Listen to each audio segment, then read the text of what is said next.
कुलाबा मतदारसंघातल्या शिवसैनिकांनी अडवला मुख्यमंत्र्यांचा ताफा। स्थानिक विभागाध्यक्ष दिलीप नाईकांना पदावरून हटवण्याची मागणी। शिवसेनेतली अंतर्गत नाराजी पहिल्यांदा समोर। जॅकेटवाल्या तरुणाचा आगाऊपणा। तरुणाच्या जॅकेटमुळे मुंबई लोकल तब्बल 25 मिनिटं ठप्प। ओव्हरहेड वायरवर जॅकेट फेकणाऱ्या तरुणाविरुद्ध आरपीएफ कडून गुन्हा दाखल। 2000चा दंडही वसूल।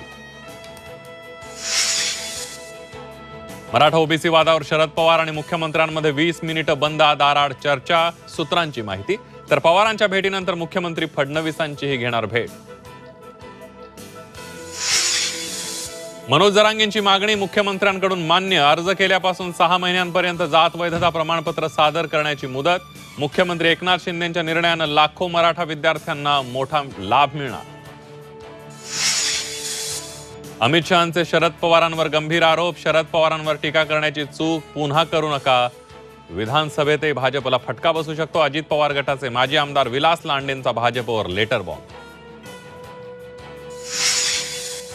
बहिणींनो, आता विधानसभेला लक्षात ठेवा, नाहीतर लाडकी बहिणी योजना बंद पडेल। अजित पवारांचं पारनेरमध्ये विधान। मुलींना 100% मोफत शिक्षण तर शेतकऱ्यांना मोफत वीज देण्याचं हे आश्वासन।